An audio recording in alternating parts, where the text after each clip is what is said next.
থেকে এসেছেন অনেক কষ্ট করে মেহনত করে এই গরমে যেভাবে পরিষেবা দেওয়া দরকার ছিল সেভাবে আমরা দিতে পারিনি, আপনাদের খেদমত করতে পারিনি।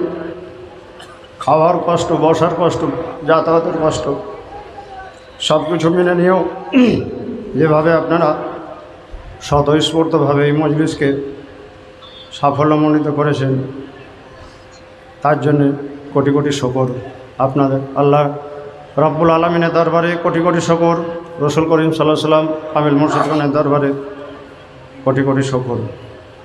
আপনারা আমাদের মেহরবানি করে ক্ষমা করে দেবেন এবং আগামীতে যাতে আরও সুন্দরভাবে আরও ভালোভাবে এই মজলিস করা যায় দোয়া করবেন এবং মেহরবানি করে পরামর্শ দেবেন।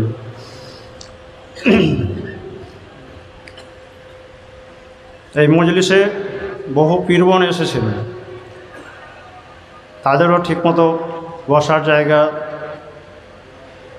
খাওয়ার ঠিকমতো পরিষেবা দেওয়া যায়নি এবং অনেকেই পীর মায়ের সঙ্গে দেখা করতে চেয়েছেন, কিন্তু এবছর মায়ের অসুস্থতা এবং বার্ধক্যজনিত কারণে তিনি দেখা করতে পারেননি।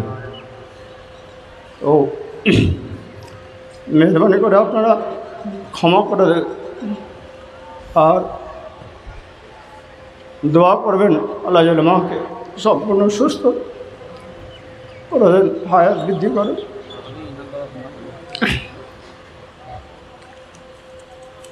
আরেকটি ঘোষণা বিশেষভাবে যে বর্তমানে মুসলমানদের মধ্যে শিক্ষার হার কেমন বেড়েছে, তার সঙ্গে সামাজিক মেলামেশা উদারতার নাম করে অনেক রকম অশ্লীল বেহায়াপনা কাজও চলছে। সেই জন্যে যেমন মা বোনেদেরও সতর্ক হওয়া উচিত এবং অভিভাবকদের আমাদেরও সতর্ক হওয়া উচিত। যে সমস্ত অভিভাবকদের আমাদের অনুরোধ, পড়াশোনা হয়ে গেলে বারবার বলেন উচ্চশিক্ষা লাভ করুক, পড়াশোনা করুক, সব কিছু করুক, কিন্তু শালীনতা বজায় রেখে এবং নিজের ইজ্জত সম্ভ্রমকে বজায় রেখে যেন সেই কাজগুলো করে। কারণ কিছু মানুষ আছে যারা বিভিন্নভাবে এইসব মেয়েদেরকে প্রলোভন দেখিয়ে নানাভাবে তাদের সঙ্গে বন্ধুত্ব করে তাদেরকে টার্গেট করছে যাতে তারা মুরতাদ হয়ে যায়, বেঈমান হয়, তাদের ইজ্জত সম্ভ্রম হইয়ে তারা যেন সমাজের একটা নিচু স্তরে পরিণত হয়। শিক্ষা সঙ্গে সঙ্গে যদি সম্ভ্রম, ইজ্জত, মান, সম্মান যদি রক্ষা করা না হয় তাহলে সেই শিক্ষার কোনো মূল্য নেই। তো সেই জন্যেই অভিভাবকদেরও দায়িত্ব আছে যে তার ছেলেমেয়েরা পড়াশোনার নাম করে কোথায় যায়, কার সঙ্গে মেশে, কিভাবে চলাফেরা করে, সেই দিকে যেন নজর রাখা হয়। এবং মা বাবা যারা পড়াশোনা করছেন, কলেজে যাচ্ছেন, আরও উচ্চশিক্ষা লাভ করছেন, তাদেরও উচিত যে যেন তারা নিজেদের সম্ভ্রম, ইজ্জত সব কিছুকে বজায় রাখে, চেষ্টা করে এবং নামাজ পড়া, ওজিফা পড়া, কালাম পাক পড়া, ইসলামকে সঠিকভাবে জানার চেষ্টা করে। যদি ইসলামকে সঠিকভাবে জানা যায়, আল্লাহ রসুলের হুকুমতে চলে, তাহলে তাদেরকে এবং কামেল ওলি আল্লাহদের পরামর্শ মতো চলে, তাহলে শয়তান তাদেরকে বেরাস্তা করা তাদের পক্ষে সম্ভব হবে না। সেই জন্য আমাদের সকলকেই চেষ্টা করতে হবে যাতে আমরা বর্তমান যে পরিস্থিতি, যে মানুষ যেভাবে একটা শ্রেণীকে টার্গেট করে তাদেরকে বেরাস্তা করার চেষ্টা করছে, সেটা যেন না হয়, এটা আমাদের সকলের দায়িত্ব।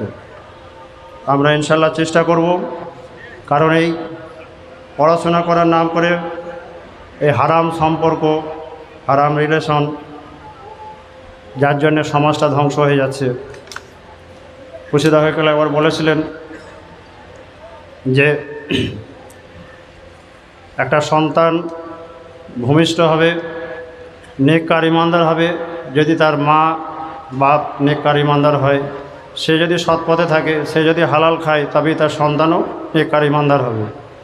তো সেই জন্যে কেউ যদি হারাম সম্পর্কে লিপ্ত থাকে তার গর্ভে কোনোদিনই ভালো সন্তান আসতে পারে না। সেই জন্যে পুরুষ এবং নারী উভয়কেই আমাদের সতর্ক থাকতে হবে। যার জন্যই হয়ে গেল বলেন, বাবা সময় হলে তাদের বিয়ে দাও।